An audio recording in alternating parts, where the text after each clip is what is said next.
இதயம் புரட்சித் தலைவி அம்மா அவர்களை வணங்கி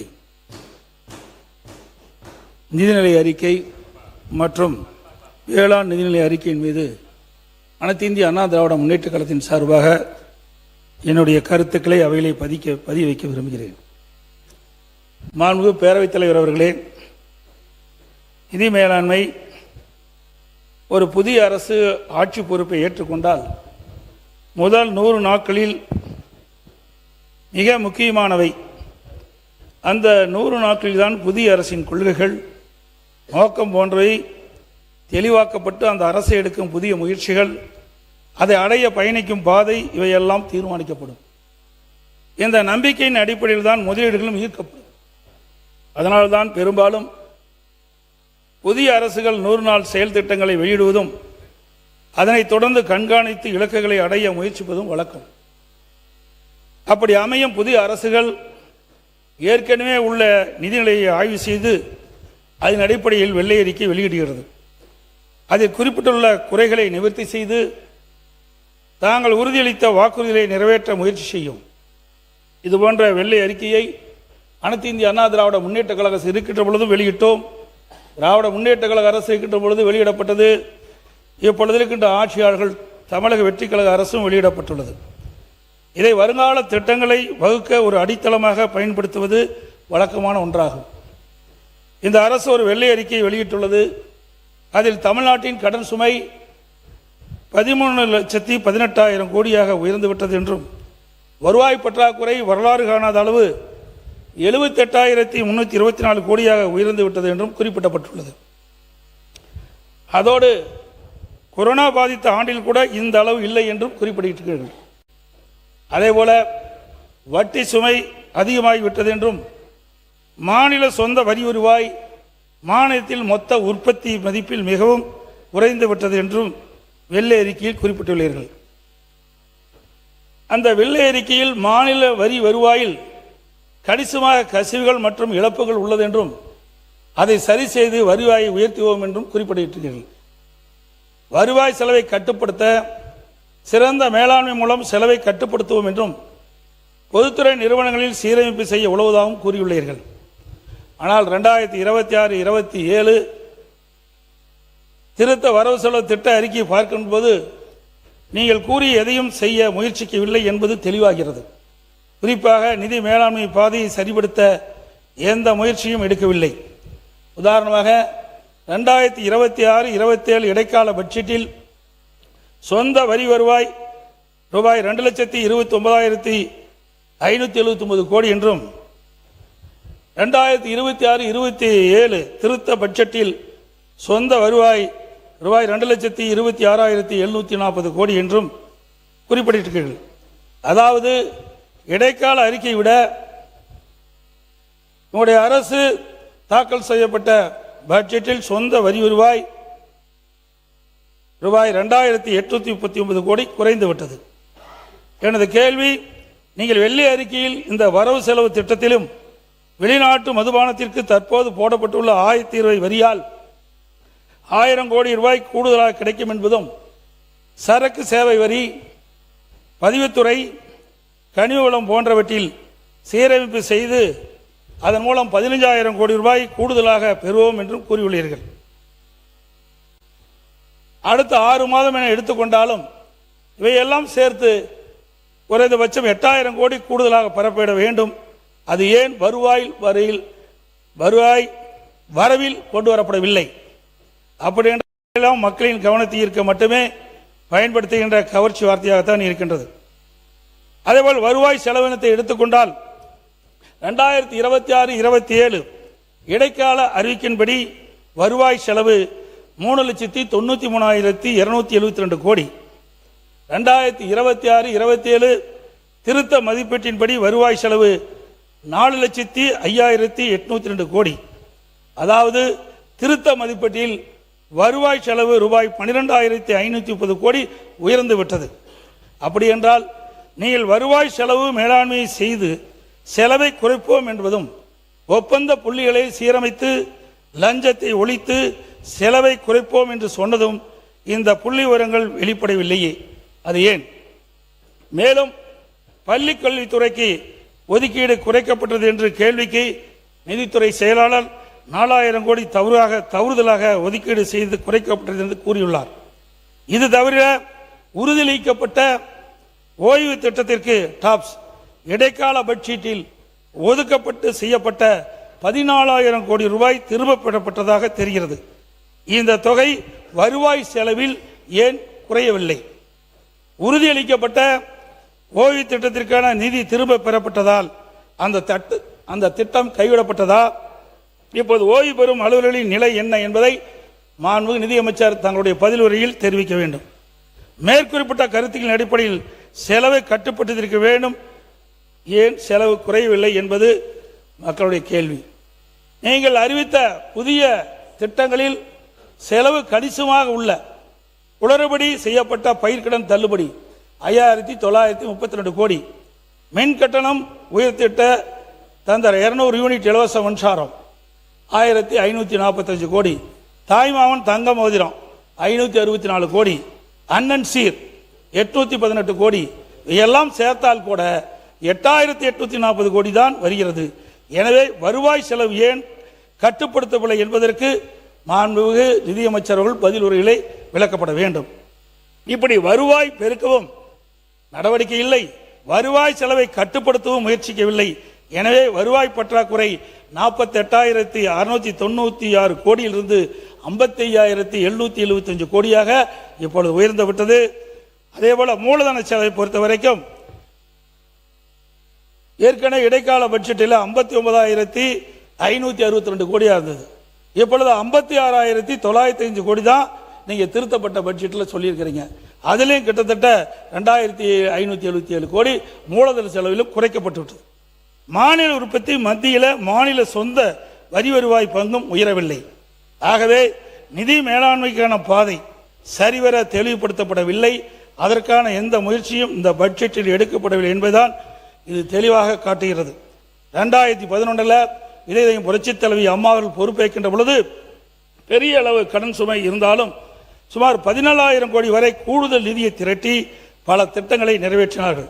ஆனால் தமிழக வெற்றி கழக அரசு நிதிநிலையை சீரமைத்து நிதி மேலாண்மைக்கான பாதையை சரிவர வகுக்கவில்லை என்பது இங்கே குறிப்பிட விரும்புகின்றேன்.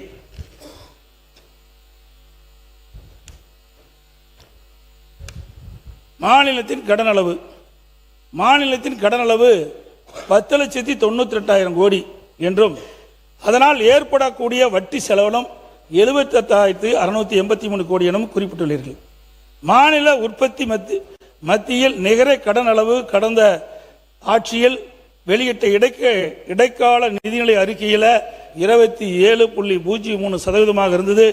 இப்போது நீங்கள் சமர்ப்பித்துள்ள நிதிநிலை அறிக்கையில் இது 27.01%. எனவே கடன் அளவிலும் அதன் சுமையிலே எந்தவித மாற்றமும் இல்லை. ஆனால் இன்று 3 மாதத்திலே 20,000 கோடி நீங்கள் ஆட்சி பொறுப்பேற்று 3 மாதத்திலே 20,000 கோடிக்கு மேல் கடன் பெறப்பட்டு அதில் 17,000 கோடி வருவாய் செலவினத்திற்கு மட்டுமே செலவு செய்தீர்கள். இதே நிலை தொடர்ந்தால் கடந்த 5 ஆண்டு காலம் உங்களுடைய ஆட்சி நீடித்தால் 10 லட்சம் கோடி கடலில் இருந்து 20 லட்சம் கோடியாக உயர்த்தி விடுங்கள் என்பது சந்தேகமில்லை.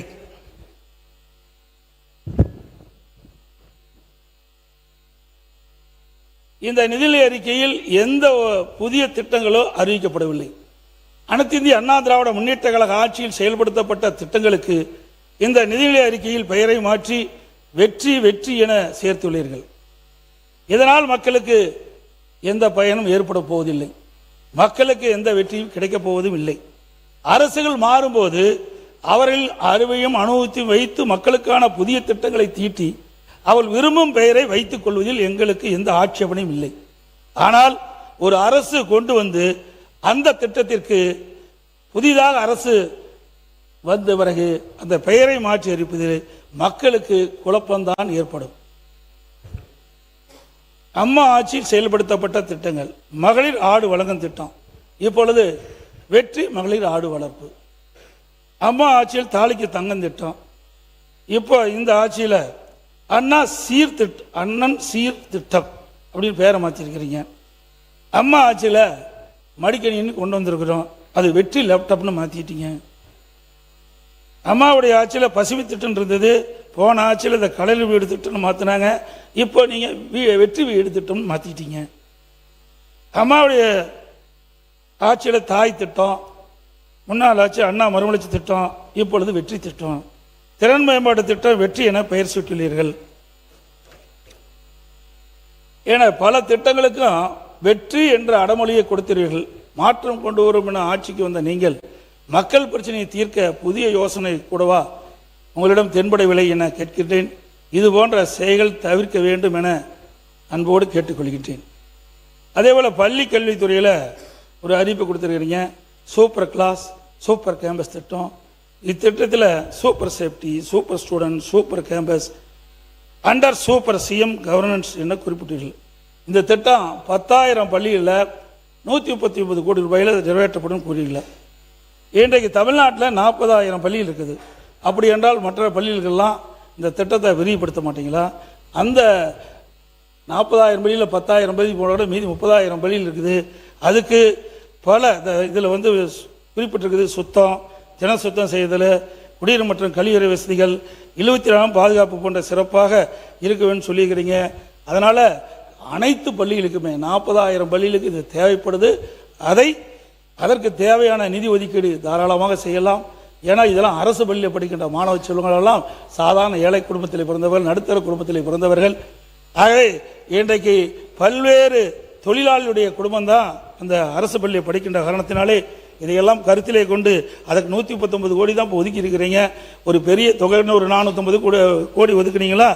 அந்த 40,000 பள்ளிகளுக்குமே இந்த குறைகள் தீர்க்கப்படும். அதை இந்த அரசு கவனத்தில் எடுத்துக்கொண்டு தீர்க்கப்பட வேண்டும் என்று கேட்டுக்கிறேன். பள்ளிக்கல்வித்துறை அமைச்சர் மிக சிறப்பாக பேசக்கூடியவர், திறமையானவர். இந்த அவையிலே இங்கே இருக்கின்ற அமைச்சரையிலே திறம்பட பேசக்கூடிய அனுபவம் வாய்ந்தவராக கருதப்படுகின்ற காரணத்தினாலே அவர் 40,000 பள்ளிகளுக்கும் அந்த குழந்தைகளுக்கு தேவையான வசதிகளை செய்து கொடுப்பார். அதற்கு தேவையான நிதியை நிதியமைச்சரும் ஒதுக்குவார் என்று கருதுகிறேன்.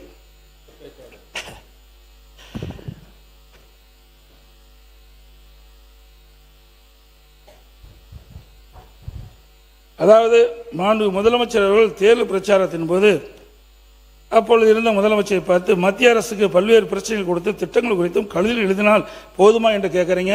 அதே பாணி தான் இப்பொழுதும் இந்த அரசாங்கம் கடைபிடிக்கிறது. ஆகவே கடிதம் எழுதினால் மட்டும் மத்திய அரசாங்கம் இந்த திட்டத்தை கொடுத்துடாது.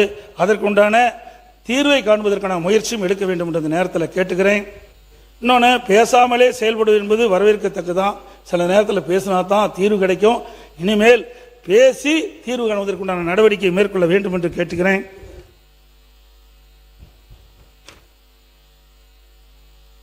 இளைஞர் நலன் வேலைவாய்ப்பு இன்றைய அளவில் கிராமப்புறங்களில் ஆயிரக்கணக்கான படித்த இளைஞர்கள் வேலைவாய்ப்பின்றி இருக்கிறாங்க. இவர்களுக்கு உரிய வேலைவாய்ப்புகள் உருவாக்கி தருவது அரசின் தலையாய கடமை. ஏன்னா நான்லாம் கிராமத்திலிருந்து வந்தவன். ஆகவே கிராமப்புறத்தில் இருக்கின்ற மாணவர்களெல்லாம் அதிக அளவிலே படித்திருக்கின்றார்கள். அதிக கல்விக்கூடங்கள் திறந்த காரணத்தினாலே உயர்கல்வி படித்த இளைஞர்கள் அதிகமாக இருக்கின்ற காரணத்திலே அந்த கிராமப்புறத்தில் இருக்கிற இளைஞர்களுக்கும் வேலைவாய்ப்பு உருவாக்கின்ற வகையிலே இந்த தொழில்கள் எல்லாம் அமைத்து கொடுக்க வேண்டும். இந்த நிதிநிலை அறிக்கையில் 24,000 இளைஞர்களுக்கு செயற்கை நுண்ணறிவு ஏஐ திறன் பெற பயிற்சி அளிக்கப்படும் என குறிப்பிட்டீங்க. ஆனால் கிராமப்புறத்தில் 90% படித்த இளைஞர்கள் கணினித்துறை தவிர பிற துறைகள் பட்டம் பெற்றவர்கள். எனவே அவர்களுக்கு உரிய திறன் பயிற்சி வழங்கி அவர்களுக்கான வேலைவாய்ப்பை கிராமப்புறங்களை குறிப்பாக ஏற்படுத்தி தந்தால்தான் தமிழ்நாடு எதிர்கொண்டு வரும் ஒரு பெரிய சமூக பொருளாதார நோக்கத்தை சரி செய்ய முடியும். இதற்கான முயற்சிகள் இந்த வரவு செலவு திட்டத்தின் மூலம் முன்னெடுப்பதாக தெரியவில்லை. இவர்கள் தொழில் முனைவோராகவும் கிராமப்புற தொழில் மற்றும் விவசாயம், உணவு பதப்படுத்தல் போன்ற தொழில்களை ஊக்குவித்து சிறப்பான உதவிகள் அளிக்க நடவடிக்கை எடுக்க வேண்டும் என்று கேட்டுக்கொள்கின்றேன்.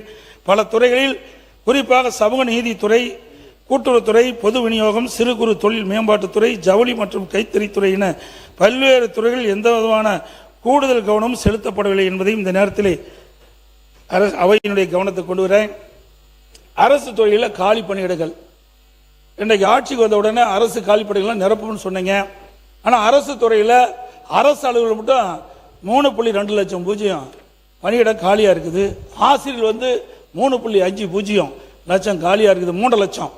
அதாவது அரசு அலுவலர்கள் 3,20,000 பேர், ஆசிரியர்கள் 3,50,000 பேர். சுகாதாரத்துறையில் சுமார் 1 லட்சம் பேர், அதில் மருத்துவர்கள், செவிலியர்கள் மற்றும் மருத்துவ பணியாளர்கள். காவல்துறையில் 1,20,000 பேர், சமூகத்துறையில் 2,75,000 பேர், சத்துணவு மற்றும் அங்கன்வாடி ஊழியர்கள் மற்றும் அலுவலக உதவியாளர்கள், துப்புரவு பணியாளர்கள் இதெல்லாம் எடுத்துட்டா 2,50,000 பேர். இதையெல்லாம் ஒட்டுமொத்தமாக சேர்த்துனா 13,30,000 பேர் காலி பணிகள் இருக்கிறது. எவ்வளவு காலி பணிகளை வைத்துக்கொண்டு எப்படி திட்டங்களை அறிவித்து நடைமுறைப்படுத்துவோம். ஆகவே படிப்படியாக ஒவ்வொரு ஆண்டும் இந்த ஒவ்வொரு துறையிலும் இருக்கின்ற காலி பணிகளை நிரப்புவதற்கு இந்த அரசு உரிய நடவடிக்கை எடுக்க வேண்டும். இந்த ஆண்டு நான் குறிப்பிட்ட இந்த துறையிலெல்லாம் எவ்வளவு காலி பணிகள் குறிப்பிட்டிருக்கிறேன். இதையெல்லாம் நம்முடைய அரசு ஊழியர்கள் சங்கத்திலிருந்து பெறப்பட்ட தகவல்கள்.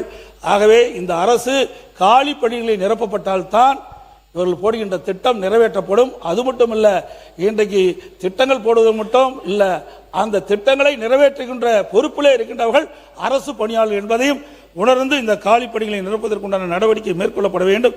ஏன்னா நீங்கள் உங்களுடைய தேர்தல் அறிக்கையில் குறிப்பிட்டிருக்கிறீங்க, ஆட்சிக்கு வந்த உடனே படிப்படியாக இந்த காலிப்பணி நிரப்பப்படும் சொல்லி ஒரே நேரத்தில் இவ்வளவு காலிப்பணிகள் நிரப்ப முடியாது. இருந்தாலும் இந்த துறையுடைய முக்கியத்தை கருதி படிப்படியாக இந்த காலி பணிகளை நிரப்ப வேண்டும் என்று அரசுடைய கவனத்துக்கு கொண்டு வரேன். அரசு பொதுத்துறை நிறுவனங்கள், போக்குவரத்து கழகங்கள், மின்சாரத்துறை, வீட்டு வசதி வாரியம் போன்ற 77 பொதுத்துறை நிறுவனங்களில் சுமார் 1,50,000 லட்சத்திற்கு மேல் காலி பணிகள் உள்ளன என்று ஊழியர் சங்கம் தெரிவிக்கின்றன. ஆகவே இதெல்லாம் முக்கியமானது. போக்குவரத்து கழகத்தெல்லாம் முக்கியமான பணியாளர் இருந்தால் தான் அந்த பேருந்தெல்லாம் இயக்க முடியும்.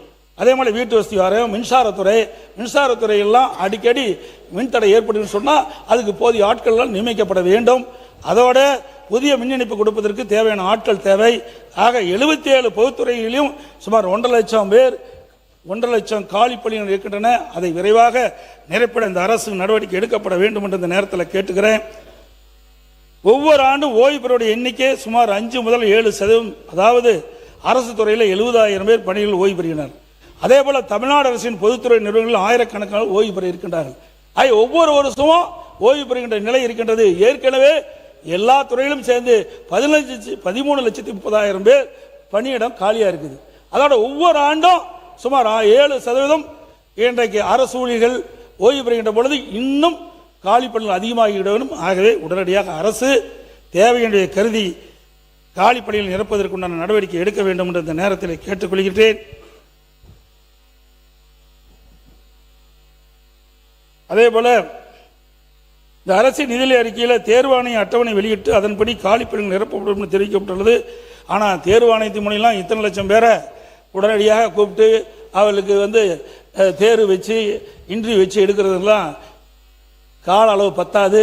விரைந்து செயல்பட்டால் தான் இவ்வளவு காலி பணிகள் நிரப்பப்படும் என்பதை இந்த நேரத்தில் தெரிவிச்சுக்கிறேன்.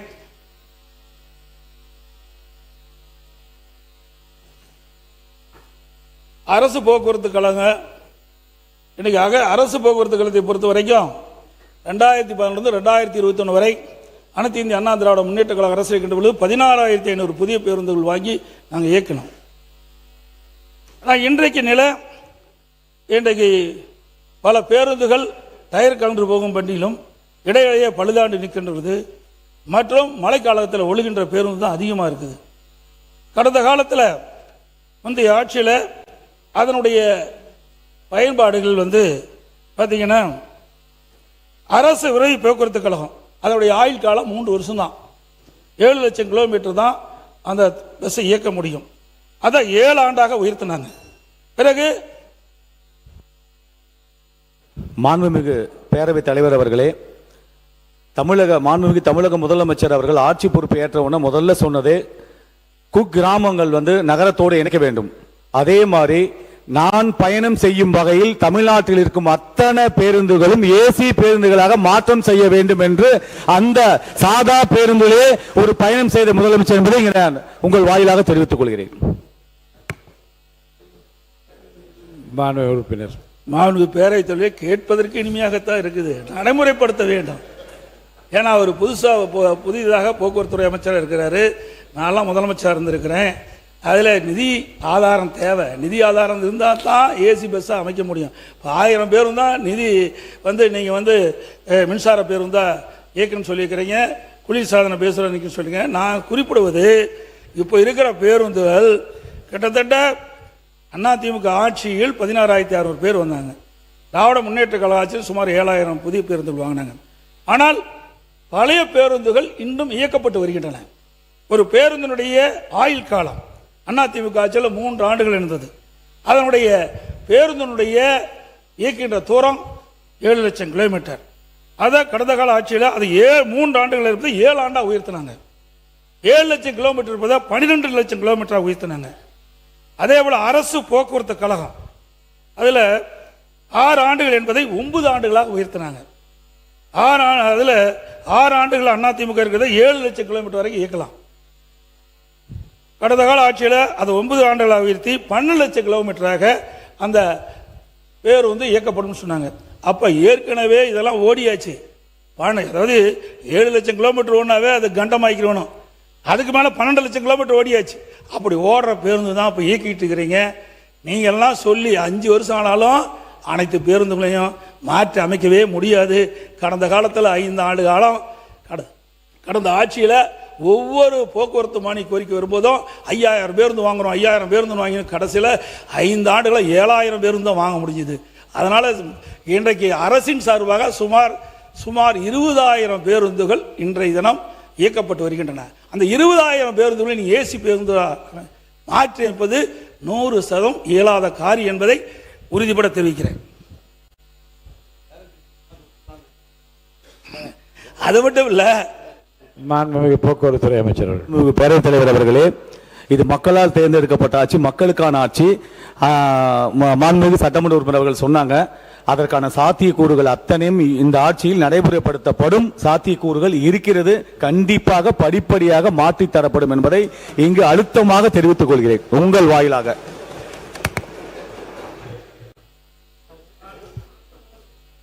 நான்கு பேரவைத் தேர்வில் ஏசி பஸ் தேவையில்லை, சாதாரண பஸ் மாற்றி கொடுத்தாவே மக்கள் பாராட்டுவாங்க. ஆனால் நீங்கள் வெறும் 1000 பேருந்து தான் முதல் வருஷம் சொல்லிக்கிறீங்க. இந்த ஆண்டு முடிஞ்சு போச்சு, இன்னும் 4 ஆண்டு தான் இருக்குது. 4 ஆண்டுகள் எத்தனை 1000 பேருந்து வாங்க போறீங்க? இது இயலாத காரியம். ஒவ்வொரு ஆண்டும் ஒரு குறிப்பிட்ட நிதி ஒதுக்கி ஒரு குறிப்பிட்ட அளவு ஏற்கனவே கண்டமான பஸ்கள் எல்லாம் எடுக்கப்பட்டு விட்டு புதிய பேருந்துகளை இயக்க வேண்டும் என்று தான் என்னுடைய கோரிக்கை. மாண்பு உறுப்பினர் 20 நிமிஷம் அதிகமான குறுக்கீடுலாம் பேசிட்டீங்க. இன்னும் என்ன எவ்வளோ நேரம் இருக்குதுங்க? நிறையா. இப்போ கொஞ்சம் தானே பேசியிருக்கிறோம். ஆரம்பிச்சு ஒரு உறுப்பினர் தான் பேசுகிறேன். நாங்கள் 2 உறுப்பினர் பதிலாக ஒரு உறுப்பினர் தான் நான் பேசுகிறேன். இல்லை, இன்னும் எவ்வளோ நேரம்? ஒரு 10 நிமிஷம். இன்னும் 10 நிமிஷத்தில் எப்படி முடிக்க முடியுங்க? என்ன வேளாண் பட்ஜெட் இருக்குது? ஏங்க ஒரு நாட்டுடைய பிரச்சனைங்க, இன்னைக்கு தமிழ்நாட்டுடைய பிரச்சனைய இன்னைக்கு அனைத்து இந்திய அண்ணா திராவிட முன்னேற்ற கழக சார்பாக நாங்கள் சொல்லித்தான் அவனை எதிர்கட்சி கேட்கின்ற கடமை கொடுப்பது உங்களுடைய கடமை. பேசுங்க. சீக்கிரம் முடிச்சிடறேன், வந்த அளவுக்கு முடிக்கணும், முடிச்சிடறேன். வேளாண்மை நிதி அறிக்கை. வேளாண்மை என்பது முதன்மை துறை. இதில் தான் 42% மக்கள் அவருடைய வேளாண்மையில் ஈடுபட்டிருக்கின்றார்கள். இதில் விவசாயிகள், விவசாய தொழிலாளர்கள் அடங்குவார்கள். அதுபோல் நெல்லுக்கு ஊக்கத்தொகை அறிவிச்சிருக்கிறீங்க, அதுபோல் கரும்புக்கு ஊக்கத்தொகை அறிவிச்சிருக்கிறீங்க. இதெல்லாம் போதாது. நெல்லுக்கு குவிண்டாலுக்கு 3500 அறிவிச்சிருக்கிறீங்க, கரும்புக்கு 4500 அறிவிச்சிருக்கிறீங்க. ஆனால் கரும்புக்கு ஒரு சந்தேகம், 8.5% அந்த சக்கரை சத்துள்ள கரும்புக்கு 4000 ரூபாய் அடிப்படை கொடுக்குறீங்களா, அதுக்கு மேலே ஊக்கத்தொகை கொடுக்குறீங்களா, இல்லை மொத்தமாக 4000 ரூபாய் கொடுக்குறீங்களா என்று பதில் வரையில் சொன்னால் போதும். அதே போல உங்கள் தேர்தலுக்கு விவசாயிகளுக்கு ஆண்டுதோறும் 15,000 ரூபாயும், குத்தகை விவசாயிகளுக்கு மற்றும் விவசாய கூலி தொழிலாளர்களுக்கு ஆண்டுக்கு 10,000 ரூபாய் உதவித்தொகை நேரடியாக அவருடைய வங்கி கணக்கில் செலுத்தப்படும் என்று வாக்குறுதிகள். விவசாயிகள் ஆர்வத்தோடு இருக்கிறாங்க. நிதியமைச்சர் இப்பொழுது இந்த தொகையெல்லாம் அவருடைய வங்கி கணக்கிலே செலுத்துவார் என்பதை பதில் வரையில் தெரிவித்தால் போதும். அதே போல அனைத்து இந்திய அண்ணா திராவிட முன்னேற்ற கழக அரசு இருக்கின்ற பொழுது ஒரே 5 ஆண்டில் 2 முறை கடன் தள்ளுபடி செஞ்சோம். மாண்புமிகு அம்மாவர்கள் தமிழகத்துடைய முதலமைச்சராக பொறுப்பேற்கின்ற பொழுது 2016 தேர்தல் அறிக்கையிலே குறிப்பிட்டவாறு சிறு குறு விவசாயிகளுக்கு சுமார் 12,02,000 விவசாயிகளுக்கு 5,318.17 லட்சம் கோடி கடன் தள்ளுபடி செஞ்சாங்க. கொரோனா காலம் விவசாயிகள் கடுமையாக பாதிக்கப்பட்டாங்க. அவருடைய விளைபொருட்கள் முழுமையாக விற்க முடியாத ஒரு சூழ்நிலை. அந்த காலகட்டத்தில் விவசாய பெருடும் மக்கள் கோரிக்கை வைத்தாங்க. அவருடைய கோரிக்கையை ஏற்று அம்மாவுடைய அரசு 2021ஆம் ஆண்டு 16,43,000 விவசாயிகளுக்கு 12,110 கோடி விவசாயியுடைய கடன் முழுவதும் தள்ளுபடி பெற்றது. அம்மா அவர்கள் இருக்கின்ற பொழுதும் சிறு குறு விவசாயிகளுக்கு கடன் முழுவதும் தள்ளுபடி 100% கடன் முழுவதும் தள்ளுபடி செய்யப்பட்டது. அதே போல அம்மாவுடைய அரசும் விவசாயிகளுக்கு கடன் 100% கடன் பயிர் கடன் தள்ளுபடி செய்யப்பட்டது. ஆனால் புதிதாக அமைக்கப்பட்டுள்ள தமிழக வெற்றி கழக அரசாங்கம் தேர்தல் நேரத்தில் கொடுக்கப்பட்ட வாக்குறுதி 5 ஏக்கருக்கு குறைவாக உள்ள சிறு குறு விவசாயிகளுக்கு அவர்கள் வாங்கிய தொடக்க வேளாண் கூட்டுறவு கடன் சங்கத்தில் வாங்கிய பயிர்க்கடன் முழுவதும் தள்ளுபடி செய்யப்படும் என்று அறிவிப்பு கொடுத்தீர்கள். அதற்கு மேல் இருக்கின்ற விவசாயிகள் பெறப்பட்ட பயிர்க்கடன் பாதி அளவு தள்ளுபடி செய்யும் என்று குறிப்பிட்டீர்கள். ஆனால் இப்பொழுது அரசு அறிவிக்கப்பட்டு இருப்பது குறு சிறு விவசாயிகளுக்கு அவர்கள் வாங்கிய கடன் 75,000 வரை தள்ளுபடி. 75,001 ரூபாய் கூடுதலாக வாங்கியிருந்தால் அந்த சிறு குறு விவசாயிகளுக்கு வெறும் 35,000 தான் தள்ளுபடி. சிறு குறு விவசாயிகள் 5 ஏக்கருக்கு மேல் இருக்கின்ற விவசாயிகள் தொடக்க வேளாண் கூட்டுறவு கடன் சங்கத்திலே வாங்கிய பயிர்க்கடன் அனைவருக்கும் 75,000 ரூபாய்க்கு மேலானா 35,000 தான் தள்ளுபடி. இந்த அரசுடைய கவனத்துக்கு நான் கொண்டு வரேன். இன்றைக்கு வறட்சியால் விவசாயிகள் பாதிக்கப்பட்டு போதிய வேளாண் பயிர்கள் செய்ய முடியாம மிகுந்த கஷ்டத்தில் இருக்கிறாங்க. அதில் விவசாய பணி மேற்கொள்ள முடியாது இருக்குது. இன்னைக்கு வேளாண் பணி இல்லாத காரணத்தினால விளைச்சல் பெற முடியல. இப்படிப்பட்ட நிலையில நீங்கள் கொடுக்கப்பட்ட தேர்தல் வாக்குறுதி அடிப்படையில் சிறு குறு விவசாயிகளுக்கு முழு கடன் தள்ளுபடி செய்யுங்க. பெரு விவசாயிகளுக்கும் முழு கடன் தள்ளுபடி செய்யுங்க. ஏன்னா வறட்சியால விவசாயிகளுக்கு போதிய வருமானம் இல்லை.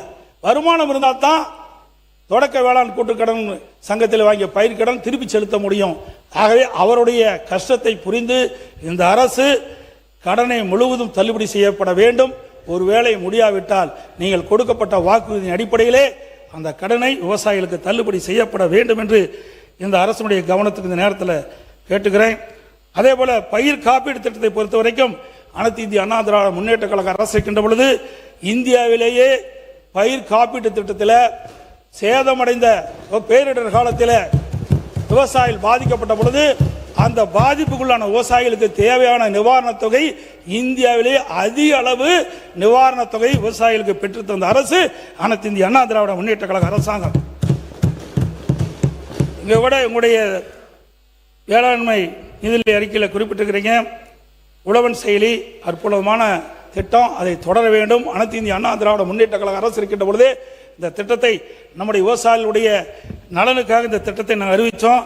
இந்த திட்டத்தின் வழியாக விவசாயிகள் உர இருப்பு, முக்கிய அணைகளின் நீர் இருப்பு, வானிலை அடிப்படையான வேளாண் அறிவுரைகள், வேளாண் இயந்திர வாடகை மையம் குறித்த தகவல்கள், பயிர்கள் சந்தை நிலவரம், வேளாண் அதிகாரிகள் வருகை தினமும் உள்ளிட்ட அனைத்து வேளாண் செயலும் இந்த உழவன் செயல் மூலம் தெரிந்து கொள்ளலாம். அந்த திட்டத்தை அதிமுக ஆட்சியிலே நாங்கள் தொடங்கப்பட்டோம்.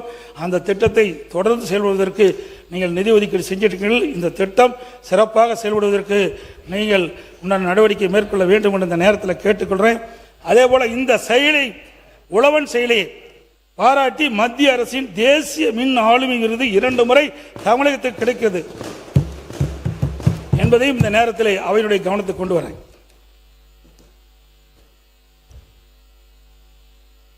அனைத்து இந்திய அண்ணா திராவிட முன்னேற்ற கழக அரசு இருக்கின்ற பொழுது இன்றைக்கு கிருஷ்ணகிரி மாவட்டம், தருமபுரி மாவட்டம், சேலம் மாவட்டத்தில் விவசாய பெருவுடைமைகள் மலர் சாகுபடி அதிகமாக செய்கிறாங்க.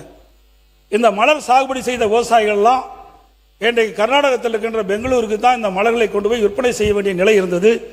அங்கே ஒரு சிண்டிகேட் போட்டு தமிழ்நாட்டிலிருந்து கொண்டு வருகின்ற மலருக்கு தகுந்த விலை கிடைக்காத காரணத்தினாலே இன்றைக்கு விவசாய பெருவுடை மக்கள்லாம் இன்றைக்கு கிருஷ்ணகிரியிலே அதிக அளவு மலர் உற்பத்தி ஆகின்றது. அங்கே சர்வதேச மலர் ஏல மையம் ஒன்று அமைக்கப்பட வேண்டும் என்று கோரிக்கை வைத்தார்கள். அந்த கோரிக்கையின் அடிப்படையிலே அம்மாவுடைய அரசு 20 கோடி ரூபாய் நிதி ஒதுக்கீடு செய்து சர்வதேச மலர் ஏல மையம் ஒன்று அமைக்கப்பட்டது. ஆனால் 26 கோடி ரூபாயில் அந்த திட்டம் நிறைவேற்றப்பட்டது. ஆனால் கடந்த கால ஆட்சியிலே அதை தொடர்ந்து செயல்படுத்தவில்லை. இந்த அரசு விவசாயிகளுடைய நலன் கருதி மலர் சாகுபடி செய்கின்ற விவசாயிகளுக்கு உதவுகின்ற விதமாக கிருஷ்ணகிரி மாவட்டத்திலே ஒசூரிலே கட்டப்பட்டுள்ள மலர் ஏல சர்வதேச மலர் ஏல மையத்திலே அந்த திட்டத்தை நடைபெறுவதற்கு உண்டான நடவடிக்கை மேற்கொள்ள வேண்டும் என்று அன்போடு இந்த நேரத்தில் கேட்டுக்கிறேன். மாண்புமிகு உறுப்பினர், இன்னும் உங்களுக்கு அடுத்து இன்னும் ஒரு 4 பேர் பேச வேண்டியது இருக்கு. ஆகையால் தயவு செய்து 2 பேர் பேசுறத ஒரு உறுப்பினர் தான் பேசுறேங்க. இருங்க. ஏற்கனவே பேரவைத் தலைவர்கிட்ட அனுமதி வாங்கியாச்சு. நானும் கேட்டுட்டு தான் இருந்தேன். இன்னும் லிஸ்ட்ல 2, 3, 4 பேர் இருக்கிறாங்க. அவங்களும் கொஞ்சம் பேசணும். கொஞ்சம் பெருந்தன்மையோட நீங்க கொஞ்சம் பெருந்தன்மையோட தான் பேசுறீங்க. பாராட்டுனீங்க. இப்பதான் பேரவை துணை பேசி முடியுங்க. சுருக்கமா முடியுங்க. கோச்சிக்காதீங்க. அவரு பாரு இது வேளாண் பட்ஜெட் ஒண்ணு இல்ல. ஒரு விவசாயி பேசுங்க.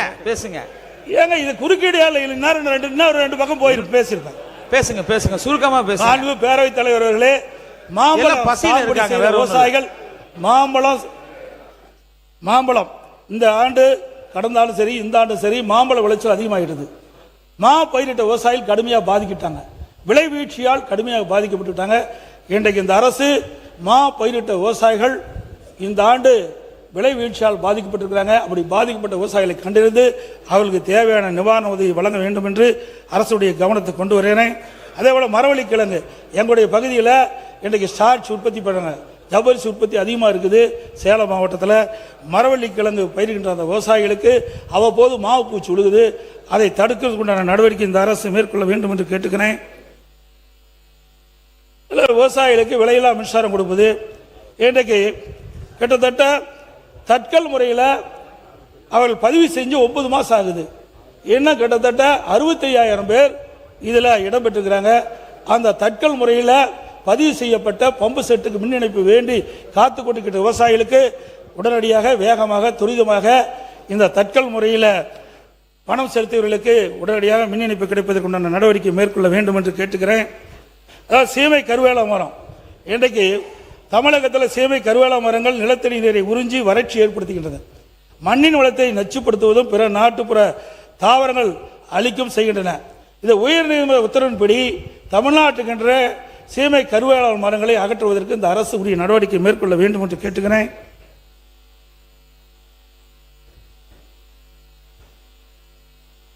இடை விவசாயிகளுக்கு ஒரு மிகப்பெரிய திட்டத்தை என்னுடைய அதிமுக ஆட்சி இருக்கின்ற பொழுது நான் கொண்டாந்தோம்.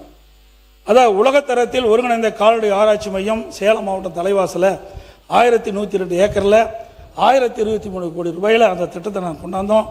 அந்த திட்டத்தில் ஒரு பகுதி நான் முதலமைச்சர் இருந்த பொழுது கால்நடை மருத்துவக் கல்லூரி நான் திறந்துட்டேன். அதுக்கு பிறகு ஆராய்ச்சி நிலையத்தை அப்படியே திறக்கப்படாமல் இருக்குது. இந்த அரசு அந்த ஆராய்ச்சி நிலையத்தை திறக்கப்பட வேண்டும். இது ஒரு முக்கியமானது விவசாயிகளுக்கு பயனளிக்கக்கூடிய திட்டம். இன்றைக்கு வேளாண் பெருமக்கள் உபதொலியாக இருப்பது கால்நடை வளர்ப்பு. அந்த கால்நடை வளர்ப்பு செய்கின்ற விவசாயிகளுக்கு இரட்டிப்பு வருமானம் கிடைக்க வேண்டும் என்பதற்காக இந்த திட்டத்தை நாங்கள் கொண்டு வந்தோம். நான் அமெரிக்கா சென்ற பொழுது அங்கே இருக்கின்ற பால் பண்ணையை பார்வையிட்டு ஒரு பசு ஒரு நாளைக்கு 65 லிட்டர் பால் கொடுக்குது. அதே போல கலப்பின பசுகளை நம்முடைய விவசாயிகளுக்கு இந்த ஆராய்ச்சி நிலையத்தின் மூலமாக உருவாக்கி விலையில்லாமல் கொடுத்து அந்த விவசாய தொழிலாளிகள் வாழ வைக்க வேண்டும் என்ற அடிப்படையில் தான் இந்த கால்நடை பூங்காவை திறந்தோம். ஆனால் கடந்த காலத்திலே அந்த திட்டம் முழுமையாக நிறைவேறாமல் இருக்கின்றது. அந்த திட்டம் முழுவதும் பூர்த்தி அடைந்து விட்டது. ஆகவே இந்த அரசு விவசாயிகளுடைய நன்மை கருதி இந்த கலப்பின பசுக்களை ஆராய்ச்சி நிலையத்தின் உருவாக்கி விவசாயிகளை கொடுத்து விவசாயிகளை வாழ வைக்க வேண்டும், விவசாய தொழிலாளியை வாழ வைக்க வேண்டும் என்று அரசுடைய கவனத்துக்கு நான் இந்த நேரத்தில் கொண்டு வரேன். அதே போல இன்றைக்கு எங்களுடைய பகுதியில் சேலம் மாவட்டம் மேட்டூர் சட்டமன்ற தொகுதி, ஓமலூர் சட்டமன்ற தொகுதி, எடப்பாடி சட்டமன்ற தொகுதி, சங்ககிரி சட்டமன்ற தொகுதி 4 சட்டமன்ற தொகுதி உள்ளடங்கி 100 அடி திட்டத்தை கொண்டாந்தோம். அதில் மேட்டூர் அணை நீர் நிரம்பி உபரியாக வெளியேறுகின்ற பொழுது நீரேற்றத்தின் மூலமாக சுமார் வறண்ட 100 ஏரிகளுக்கு நீர் நிரப்புகின்ற திட்டம் இதனுடைய நோக்கம். இதில் கிட்டத்தட்ட அதிமுக ஆட்சி இருக்கின்ற பொழுது சுமார் 60% நிறைவேற்றியிருந்தோம். அதுக்கு பிறகு வந்த ஆட்சி முழுமையாக நிறைவேற்றவில்லை. இன்னும் ஒரு 25% எஞ்சி இருக்கின்றது. ஆக விவசாயிகளுடைய நலன் கருதி அந்த எஞ்சிய ஏரிகளுக்கும் நீர் நிரப்புகின்ற பணியை இந்த அரசு முன்னெடுக்க வேண்டும் என்று இந்த நேரத்தில் தெரிவிக்கின்றேன். அதே போல அத்திக்கடை அவனாசி திட்டம் எனக்கு முன்னால் இருக்கிற உறுப்பினர் கூட பேசினாங்க. அந்த திட்டம் நான் 3 மாவட்டத்தை உள்ளடங்கிய திட்டம். ஈரோடு மாவட்டம், திருப்பூர் மாவட்டம், கோவை மாவட்டம். இதை நீண்ட காலமாக போராடிட்டு இருந்தாங்க. 50 வருஷமாக போராடிட்டு இருந்தாங்க. அந்த போராட்டத்துக்கு தீர்வு காண வேண்டும் என்று இதை புரட்சித் தலைவி அம்மா அவர்கள் உத்தரவு போட்டு நான் பொதுப்பணித்துறை அமைச்சராக இருந்த காலகட்டத்தில் அந்த திட்டத்தை அறிவிக்கப்பட்டு அந்த திட்டம் 1652 கோடி ரூபாயில் உருவாக்கப்பட்டு முழுக்க மாநில நிதியிலிருந்து இந்த திட்டம் நிறைவேற்றத்திற்காக தொடங்கப்பட்டது. அப்பொழுது அதிமுக ஆட்சி இருக்கின்ற வரை சுமார் 70% பணிகள் நிறைவேற்றப்பட்டன. எஞ்சிய பணிகள் கடந்த ஆட்சியிலே நிறைவேற்றப்பட்டு அதை இப்பொழுது அங்கங்கே சிறு பிரச்சனை இருப்பதாக சொல்றாங்க. அதை சரி செய்து இந்த அத்திக்கடவு அவனாசி திட்டம் முழுமையாக விவசாயிகளுக்கு பயனளிக்கக்கூடிய அளவிற்கு செயல்படுத்த வேண்டும் என்ற அரசுடைய கவனத்துக்கு நான் கொண்டு வரேன். அதே போல அத்திக்கடவு அவனாசி திட்டம் 2 அந்த திட்டத்தை எஞ்சிய பகுதி கட்டம் 2 அந்த திட்டத்திற்கும் அனைத்து இந்திய அண்ணா திராவிட முன்னேற்ற கழக அரசு இருக்கின்ற பொழுது அந்த பகுதியில் இருக்கின்ற விவசாயிகளுடைய கோரிக்கை ஏற்று விரிவான திட்ட அறிக்கை தயாரிக்கப்பட்டு அதுக்கு பிறகு ஆட்சி மாற்றம் ஏற்பட்டுவிட்டது. ஆட்சி மாற்றம் வந்த பிறகு அந்த திட்டத்தை அப்படியே விட்டுவிட்டார்கள். ஆகவே இந்த அரசு அத்திக்கடவு அவனாசி திட்டம் கட்டம் 2 நிறைவேற்ற வேண்டும் என்று அரசுடைய கவனத்துக்கு நான் கொண்டாடுறேன். நடந்தாய் வாலி காவிரி திட்டம் இது ஒரு அற்புதமான திட்டம். இதை நான் முதலமைச்சராக இருந்த காலகட்டத்தில் மாண்பு பிரதமரை அவர்களை சந்தித்து இந்த திட்டத்தை நிறைவேற்ற வேண்டும் என்று கோரிக்கை வைத்தேன். மாண்பு பிரதமர் அவர்களும் ஏற்றுக்கொண்டு 2 நாடாளுமன்றத்தில் 2 அவையினுடைய கூட்டுக்குழு கூட்டத்திலே மேதகு குடியரசுத் தலைவர் உரையிலே இடம்பெற செய்து அதை நிறைவேற்ற வேண்டும் என்று உத்தரவு பிறப்பித்தார்கள். அதற்கு சுமார் 11,250 கோடி 2024-25 ஒதுக்கப்பட்டது. மாநில அரசு மத்திய அரசு 60%, மாநில அரசு 40%. இந்த திட்டத்தினுடைய நோக்கம் மேட்டூர் அணை நிரம்பி காவிரியிலிருந்து வெளியேறுகின்ற பொழுது அல்லது காவிரி மேட்டூர் அணையிலிருந்து நீர் திறக்கப்படுகின்ற பொழுது காவிரி ஆற்றில் 2 கரை ஓரங்களில் இருக்கின்ற நகரத்திலிருந்து வெளியேறுகின்ற அசுத்த நீர் காவிரி நதியிலே கலங்கி மாசுபடுகின்றது. அந்த மாசுபட்ட நீரை சுத்தப்படுத்தி காவிரி ஆற்றிலே விடுவது. அதேபோல பவானி சாலிருந்து வெளியேறுகின்ற நீர் காவிரி ஆற்றிலே வந்து கலக்கின்றது. அந்த பவானி ஆறு அணையில் திறக்கப்படுகின்ற நீர் 2 கரை ஓரங்களில் இருந்த நீர் அந்த பவானி ஆற்றிலே கலக்கிறது. அந்த நீரை சுத்தப்படுத்தி ஆற்றிலே விடுவது. பிறகு நொய்யல்ல அந்த 2 பகுதி கரையோரம் இருக்கின்ற இன்னைக்கு திருப்பூர் போன்ற பகுதியில் இருக்கின்ற அசுத்த நீரெல்லாம் இந்த நொய்யல் ஆற்றிலே கலந்து நீர் மாசுபடுகின்றது. அந்த நீரை சுத்தப்படுத்தி அது வந்து காவிரி ஆற்றில் கலக்குது. அதே போல அமராவதி ஆற்றிலிருந்து திறக்கப்படுகின்ற நீர் காவிரியில் கலக்கின்ற வரை 2 கரையில் ஓரம் வகின்ற கழிவு நீர் அந்த அமராவதி ஆற்றிலே கலக்குது. அந்த நீரை சுத்தப்படுத்தி விடுவது. மேட்டூர் அணையில் திறக்கப்படுகிற நீர் கடலில் போய் கலக்கின்ற வரை அந்த கரையோரம் இருக்கின்ற அந்த பகுதியில் இருக்கின்ற அசுத்த நீர் அந்த நதியிலே கலக்கின்ற பொழுது நீர் மாசுபடுகிறது. அந்த நீரை சுத்தப்படுத்தி விடுகின்ற திட்டம் தான் இந்த நடந்தாய் வாலி காவிரி திட்டம்.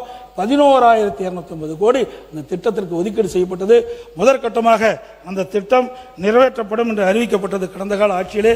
அதற்காக அவர்கள் வந்து ஒரு அட்டவணை கூட போட்டாங்க. இதில் வந்து முதற்கட்டமாக 934 கோடி மத்திய அரசு அனுமதி கொடுக்கப்பட்டது என்றும் கழிவுநீர் மேலாண்மை 577.151, ஆற்றின் முகப்பு மேம்பாடு 176.98 கோடி, ஆற்றின் மேற்பரப்பு தூய்மை 27 கோடி, திட்ட கழிவு மேலாண்மை 30.89 லட்சம், 30 கோடியே 89 லட்சம், காவிரி கிராம ஆற்றங்கரை ஊர்களின் பங்களிப்பு மற்றும் விழிப்புணர்வு பணிகள் 6 கோடி, இணையவழி கண்காணிப்பு 27.58 கோடி, கல்லணையில் அருங்காட்சி 36.70 லட்சம், பல்லுயிர் பாதுகாப்பு 52 கோடி. இப்படி 934.301 லட்சம் கோடி ஒதுக்கீடு செய்யப்பட்டது. ஆனாலும் அந்த திட்டத்துக்கு எந்த முன்னெடுப்பு நடக்கவில்லை. ஆகவே நடந்தாய் வாலி காவிரி திட்டம் என்ற அற்புதமான திட்டத்தை இந்த அரசு நிறைவேற்றப்பட வேண்டும். மத்திய அரசு 60%, மாநில அரசு 40% பங்களிப்போடு இந்த திட்டத்தை நிறைவேற்றினால் காவிரி ஆற்றில் சுத்தமான நீர் கிடைக்கும். அதை இந்த அரசு செயல்படுத்த வேண்டும் என்று இருக்கிறேன். அதே போல தடுப்பணைகள் அதிக அளவில் கட்டணும். அதிமுக ஆட்சி இருக்கின்றது. ஆதனூர் நஞ்சை புகழூரில் ஒரு தடுப்பணை கட்டணும், இன்னும் முழுமை பெறல. அப்படி உபரி நீர் வெளியேறுகிற பொழுது இந்த தடுப்பணையை தேக்கி தண்ணீரை தேக்கி நம்ம பயன்பாட்டு கொண்டாடலாம்.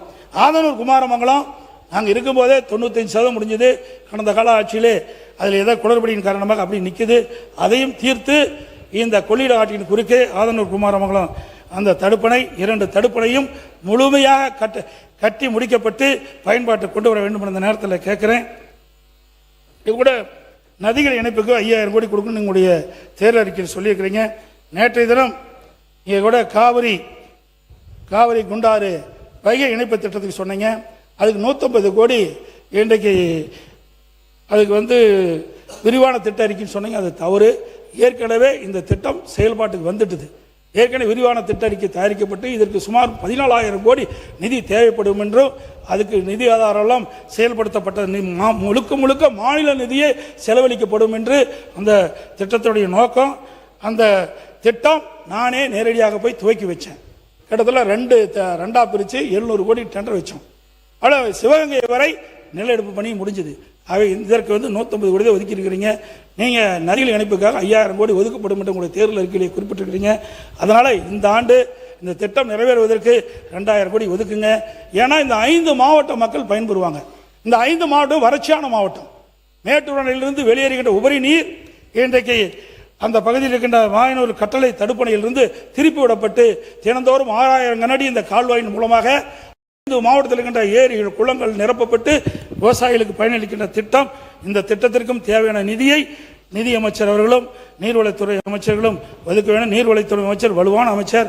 ஆகவே இதற்கு தேவையான நிதியை ஒதுக்கி விவசாயிகளுக்கு நன்மை செய்ய வேண்டும் என்று அன்போடு இந்த நேரத்தில் கேட்டுக்கிறேன்.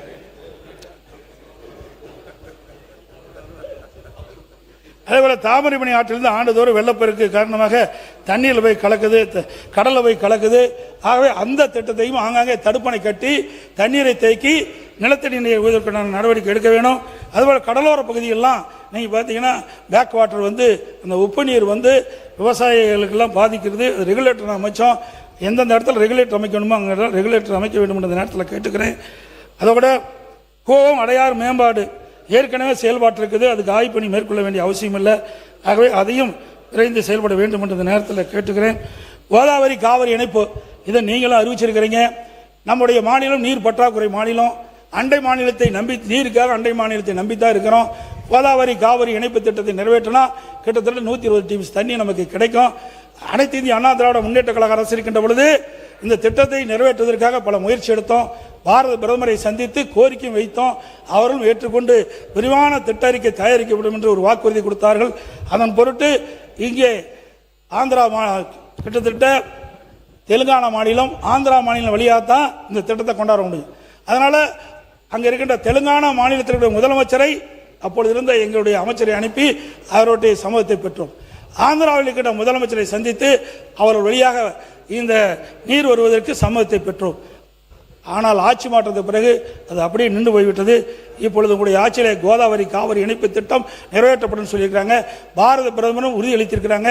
அண்டை மாநிலமான தெலுங்கானா ஆந்திரா ரெண்டுமே நமக்கு உதவி செய்தாக தெரிவிச்சிருக்கிறாங்க. ஏன்னா நம்மள தென் மாநிலத்தைச் சேர்ந்த தென் மாநிலத்தில் இருக்கிறதெல்லாம் ஒருங்கிணைக்க வேண்டும் என்று அவர்கள் எண்ணுகின்றார்கள். இதையெல்லாம் பயன்படுத்தி கோதாவரி காவிரி இணைப்பு திட்டத்தை நிறைவேற்றுவதற்குண்டான நடவடிக்கை மேற்கொள்ள வேண்டும் என்று இந்த நேரத்தில் கேட்டு, இன்றைக்கு அனைத்து இந்திய அண்ணா திராவிட முன்னேற்ற கழக ஆட்சியில் நிறைய திட்டங்களை கொண்டாந்து நிறைவேற்றிருக்கிறோம். இன்றைக்கு 2011 2023 வரை 17 அரசு மருத்துவக் கல்லூரி மருத்துவமனை கொண்டாந்து ஒரே ஆண்டில் 11 அரசு மருத்துவக் கல்லூரி மருத்துவமனை கொண்டாந்து சாதனை படுத்திருக்கிறோம். அதே போல 7 சட்டக்கல்லூரியை கொண்டாந்துருக்கிறோம். அந்த 21 பாலிடெக்னிக் கல்லூரி, 4 பொறியியல் கல்லூரி, 6 கால்நடை மருத்துவக் கல்லூரி, 40 கலை மற்றும் அறிவியல் கல்லூரி, இப்படி அதிகமான கல்லூரி திறந்ததின் விளைவுதான் இந்தியாவிலேயே உயர்கல்வி படிப்பதிலே முதல் மாநிலம் என்ற பெருமையை அதிமுக ஆட்சியிலே நாங்கள் பெற்றோம். மத்திய அரசு நிர்ணயிக்கப்பட்டது 2030 உயர்கல்வி படிக்கக்கூடிய அந்த எண்ணிக்கையை 2019-20 இலக்கை அடைந்த அரசு அதிமுக அரசாங்கம். அதே போல மடிக்கணினி 50,32,000 பேருக்கு 52,35,000 பேருக்கு மடிக்கணினி கொடுத்தோம். அதெல்லாம் அறிவுபூர்வமான கல்வி நம்ம மாணவர்களுக்கு கிடைக்க வேண்டும் என்பதற்காக டெல்டா மாவட்டத்தை பாதுகாக்கப்பட்ட வேளாண் மனுவை கொடுத்தோம். காவிரி நீர் மேலாண்மை வாரியம் மூலம் மற்றும் முறைப்படுத்தும் குழு 50 ஆண்டு காலமாக நடக்காது இருந்தது. காவிரி நதிநீர் பிரச்சனைக்கு சட்ட போராட்டம் நடத்தி அதுக்கு தீர்வு காணுவதற்கு நடவடிக்கை எடுத்தோம். குடிமராமத்து திட்டம் அற்புதமான திட்டம், விவசாயிகளுடைய கனவு திட்டம். கிட்டத்தட்ட பொதுப்பணித்துறையின் கீழே 14,000 ஏரிகள் இருக்குது. ஊராட்சியின் கீழ் 26 ஏரிகள் வருது. அதில் ஊராட்சி ஒன்றியத்தின் சார்பாக இருக்கின்ற ஏரி குளம் குட்டையெல்லாம் தூர்வாரப்பட்டது. விவசாயிகள் அந்த வண்டல் முனை இலவசமாக பயன்படுத்தினார்கள். அதே போல் பொதுப்பணித்துறையில் சுமார் 6,000 ஏரிகள் இன்றைக்கு முழுக்க முழுக்க விவசாய பங்களிப்போடு அந்த திட்டத்தை நாங்கள் நடைமுறைப்படுத்தினோம். ஒன்று ஏரி ஆழமாச்சு, இன்னொன்று விவசாயிகள் அந்த வண்டல் மண் அவருடைய நிலத்துக்கு இயற்கை உரமாக பயன்படுத்து, அதனால் நல்ல விளைச்சல் விவசாயிகள் பெற்றார்கள். எஞ்சிய 8000 பொதுப்பணித்துறை ஏரிகளும் நீங்கள் தூர்வார வேண்டும் என்று இந்த நேரத்தில் கேட்டுக்கிறேன். அதோட விவசாயிகள் பம்பு செட்டுகளுக்கு 24 மணி நேரம் மும்முனை மின்சாரம் அதிமுக ஆட்சியில் கொடுத்தோம். இப்போ மும்முனை மின்சாரம் 16 மணி நேரம் கொடுப்பதாக தெரிவிக்கிறார்கள். அவை அதை 24 மணி நேரம் விவசாயிகளுக்கு தங்குதடை இல்லாத மும்முனை மின்சாரத்தை வழங்க வேண்டும் என்று இந்த நேரத்தில் கேட்டுக்கிறேன். மாண்பு நீர்வளத்துறை அமைச்சர் ஒன்று சொல்லணுன்றாங்க உங்களுக்கு. இப்போ நீ பேசுமா? சரி.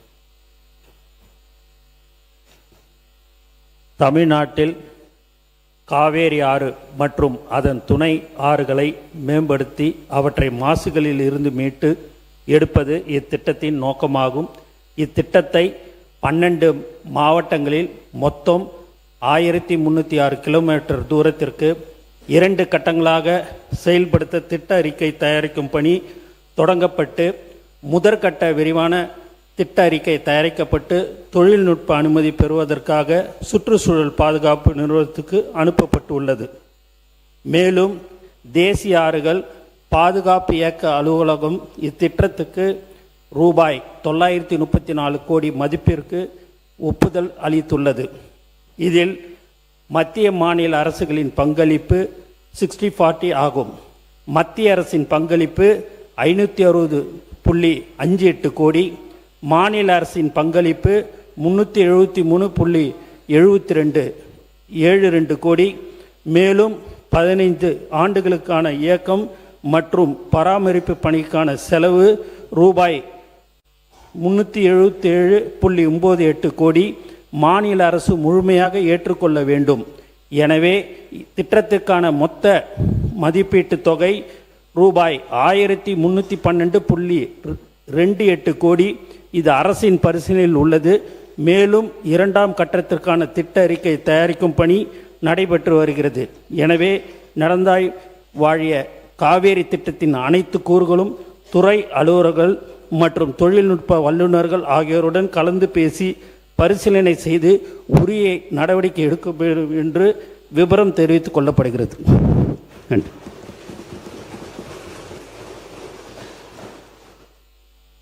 மாண்புமிகு பேரவைத் தலைவர்களே, அனைத்து இந்திய அண்ணா திராவிட முன்னேற்ற கழக ஆட்சியில் அம்மாவுடைய அரசு இருக்கின்ற பொழுது 6 மாவட்டங்கள் நிர்வாக வசதிக்காக 6 புதிய மாவட்டங்களை தோற்றுவித்த அரசு அதிமுக அரசு. கள்ளக்குறிச்சி, தென்காசி, செங்கல்பட்டு, திருப்பத்தூர், ராணிப்பேட்டை, மயிலாடுதுறை 6 புதிய மாவட்டங்களை தோற்றுவித்த அரசு அதிமுக அரசு என்பதை இந்த நேரத்தில் தெரிவிக்கிறேன். அதாவது விமான விரிவாக்கம், அதில் பார்த்தீங்கன்னா கோவை, சேலம், ஒசூர். ஏன்னா அந்த விமான விரிவாக்கம் அதிகமாக தான் தொழிற்சாலை அதிகமாக வரும், பொருளாதாரம் மேம்பாடையும். அந்த நோக்கத்தோடு நாங்கள் செயல்பட்டோம். அதேபோல் அதிமுக ஆட்சி இருக்கின்ற பொழுது தூத்துக்குடி, திருச்சி, மதுரை போன்ற விமான விரிவாக்கத்துக்கு நிலத்தை எடுப்பு பண்ணி கொடுத்தோம். அதே போல் இன்றைக்கு அண்டை மாநிலம் ஆந்திரா, கர்நாடகா போட்டெல்லாம் சர்வதேச விமான நிலையம் அமைக்கிறாங்க. பரந்தூர் விமான நிலையம் நம்ம அமைக்கவில்லை என்று அரசு தெரிவித்து விட்டது. பரந்தூர் விமான நிலையம், ஆனால் சர்வதேச விமான நிலையம் ஒன்று அமைக்கப்பட வேண்டும். அப்போ தான் தொழில் வளம் பெருகும்.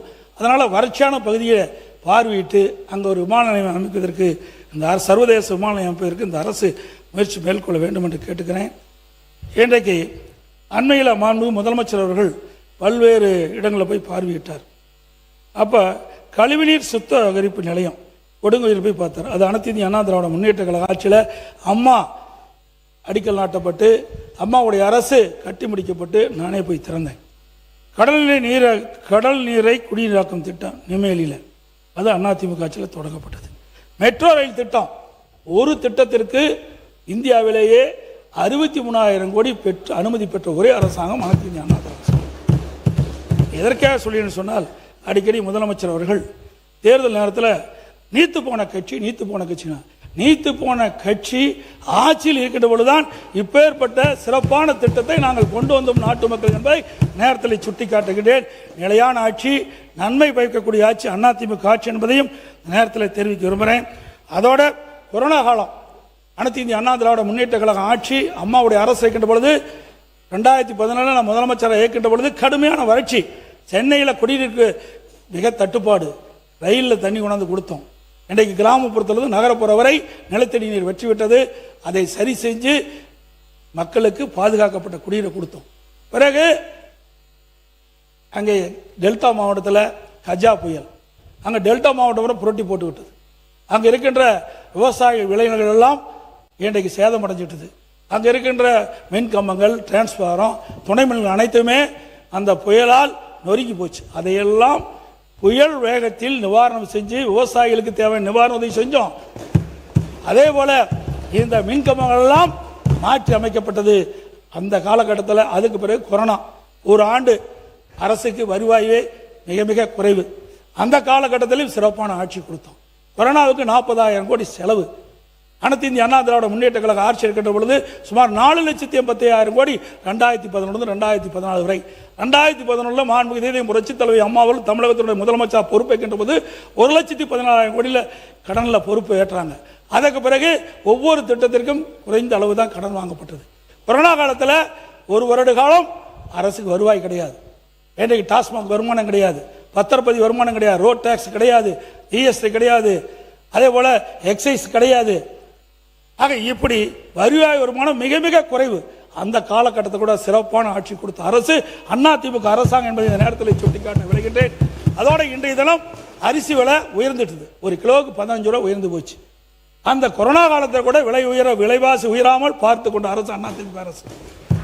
இன்றைக்கு அந்த கொரோனா காலத்தில் மக்கள் வெளியிலே போய் வேலைக்கு செல்ல முடியாத நிலை, ஏழை எளிய மக்கள் எல்லாம் பாதிக்கக்கூடாது என்பதற்காக ரேஷன் கடையில் ஒரு வருஷம் விலை இல்லாமல் இன்றைக்கு அரிசி கொடுத்தோம், பருப்பு கொடுத்தோம், சர்க்கரை கொடுத்தோம், எண்ணெய் கொடுத்தோம், குடும்பத்துக்கு 1000 ரூபா கொடுத்தோம், தைப்பொங்கல் போது 2,500 ரூபா கொடுத்தோம்.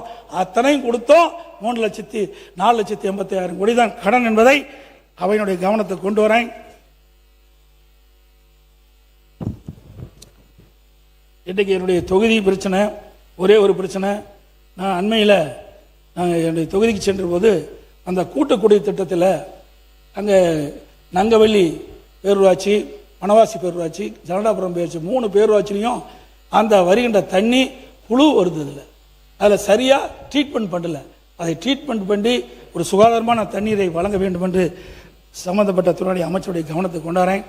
முடிவுரை, இதுவரை நீங்கள் அறிவித்துள்ள திட்டங்கள் குறிப்பாக மின்சார கட்டணத்தை உயர்த்திவிட்டு 200 யூனிட் இலவச மின்சாரம், குளறுபடியான பயிர்க்கடன் திட்டம் போன்ற சிறப்பான ஏமாற்று வேலையாகத்தான் பார்க்கப்படுகிறது. மின்வெட்டு முதல் காவல் நிலைய இறப்புகள் மற்றும் சிறைச்சாலை மரணங்கள் வரை பல இன்னல்களை மக்கள் சந்தித்து வருகின்றனர். போதாக்குறைக்கு விலைவாசி ஏற்றம், அரிசி விலை, எண்ணெய் முட்டுகின்ற அளவுக்கு உயர்ந்துவிட்டது. இதை கட்டுப்படுத்தி மக்களை காக்க இந்த அரசு நடவடிக்கை எடுக்கப்பட வேண்டும். பழனியில் 100 கோடி நில மோசடி விவகாரத்தில் கைது செய்யப்பட்ட இஸ்லாமிய சமுதாயத்தைச் சேர்ந்த வழக்கில் ஒருவர் மதுரை மத்திய சிறையில் மர்மமான முறையில் மரணம் அடைந்தது குறித்து இந்த அரசு விளக்கப்பட வேண்டும். ஒரு அரசு சிறப்பாக செயல்பட வேண்டுமென்றால் மக்களுக்கு வரிச்சுமை அதிகமாக ஏற்றாமல் அதன் திறமையான நிர்வாகத்தால் மக்களுக்கு நன்மைகளை செய்ய வேண்டும். ஆனால் வெளிப்படை தன்மையோடு செயல்படுவோம் என்று கூறும் நீங்கள் ஆட்சிக்கு வந்து 3 மாதத்திலே மின்சார கட்டணத்தை அறிவிப்பின்றி உயர்த்திவிட்டீர்கள். சொத்து வரி குறைப்போம் என்று தேர்தல் வாக்குறுதியை குறிப்பிட்டீர்கள். உள்ளாட்சியில் சொத்து வரி அறிவிப்பின்றி உயர்ந்து கொண்டே இருக்கின்றது. ஆண்டுக்கு 6% உயர்ந்துகிட்டே இருக்குது. அந்த குறைப்புக்கு உண்டான நடவடிக்கை, அந்த சொத்து வரி குறைப்பதற்கு உண்டான நடவடிக்கை மேற்கொள்ள வேண்டும். ஆண்டுக்கு முடிச்சிடும். அவ்வளோதான். ஒரே 2 நிமிஷம் அப்புறம் பேசு. அது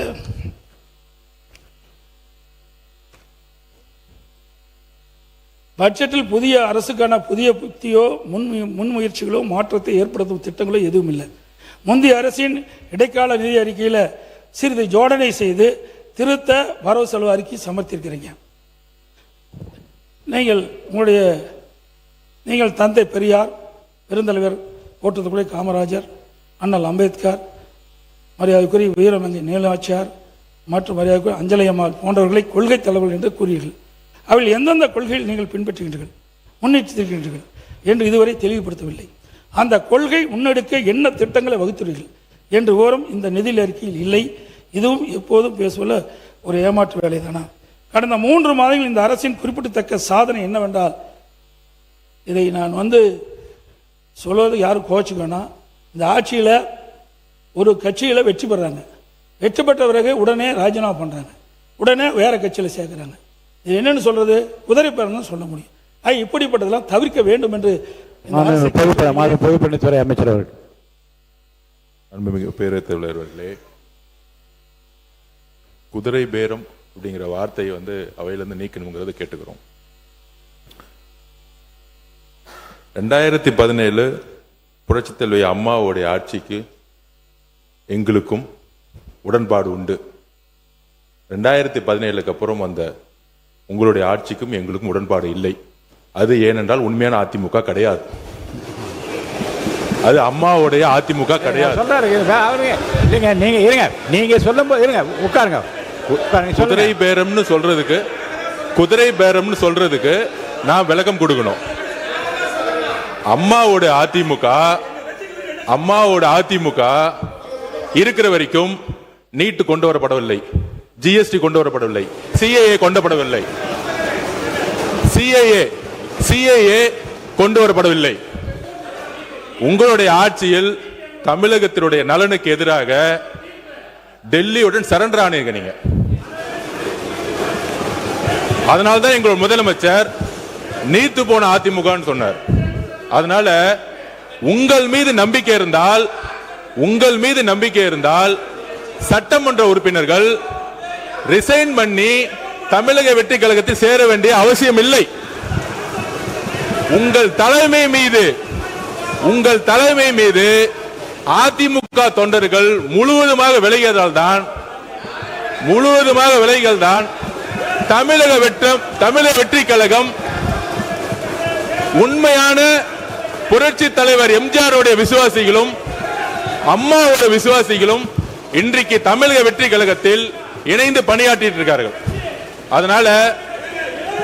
அதனால உங்களுடைய வார்த்தைகள் குதிரை பேரம் சொல்வது என்பது தவறு. கிட்டத்தட்ட 40 நிமிடம் பேசிக் கொண்டிருந்தார் முன்னாள் முதலமைச்சர் அவர்கள்.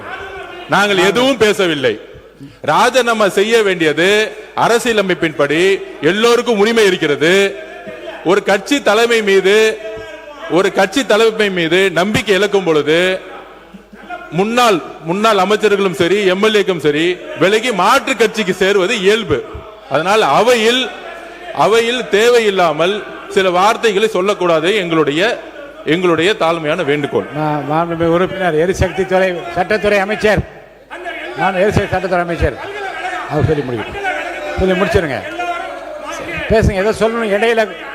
இடையில குறுக்கிட்டாதுங்க, கடைசியா பேசுங்கன்னு சொன்ன இல்லையா? கடைசியா இப்ப பேசுங்க. மாண்புமிகு பேரவைத் தலைவர் அவர்களே, மாண்புமிகு முன்னாள் முதலமைச்சர் பேசும்பொழுது மின்சார கட்டணம் உயர்த்தப்பட்டுள்ளதா சொல்லியிருந்தார். அந்த மாதிரி எந்த வகையிலும் மின்சார கட்டணம் உயர்த்தப்படவில்லை. அது இல்லாமல் மதுரையில் இந்த சிறைவாசி, அதாவது சிறைத்துறையில இதுல சிறையில் இருந்தவர் மரணம் அடைந்தான்னு சொல்லியிருக்கார். உடல்நலம் சரியில்லாமல் மரணம் அடைந்தார். அது குறித்து விரிவாக அனைத்தும் அறிக்கையும் கொடுக்கப்பட்டுள்ளது. கடைசியாக இந்த குதிரை பேரம் என்பதை ஏற்கனவே பல முறை பேசிவிட்டோம், அதை பத்தி பேசக்கூடாது என்பது சொல்லிவிட்டோம். ஏற்கனவே இதை பற்றி நான் சொன்னேன். குதிரை பேரம் இல்லை, கழுதை பேரம் இல்லை, முடிச்சிருங்க, பேசக்கூடாது, நீக்கப்படுகிறது சொன்னேன். இப்போ அந்த வார்த்தை நீக்கப்படுகிறது. யாரும் இங்கே கூவாத்தூரில் நடந்ததை பற்றி யாரும் பேசவில்லை. இது ஒன்றும் கூவாத்தூர் இல்லை. குதிரை அவர்கள் தானாக முன்வந்து அவர்கள் தலைமை மீது அதிருப்தி கொண்டு அவர்கள் தானாக முன்வந்துதான் ராஜினாமா செய்தார்கள். இங்கே எந்த கூவாத்தூரும் நடக்கவில்லை. அவை முன்னவர் அவை முன்னவர் பேசுங்க. அவை முன்னவர்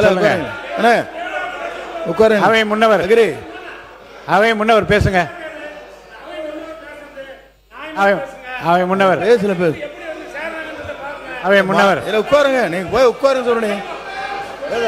பேசுறீங்களா? இல்ல நீங்க அவை முன்னவர் அவங்க கிட்ட பேச, என்கிட்ட சொல்லுங்க, பேசுங்க. நீங்க உங்களுக்கு அனுமதிக்கிறேன் தலைவர்களே, நான் பேசுறதா வேண்டாமா? இப்படி கத்திட்டு இல்லைங்க, நான் அனுமதிக்கிறேன், நீங்க பேசுங்க.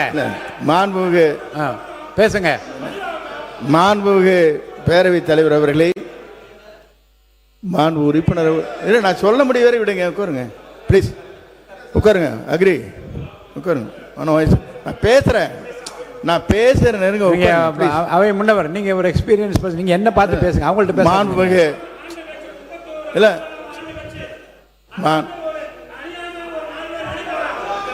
மாண்புமிகு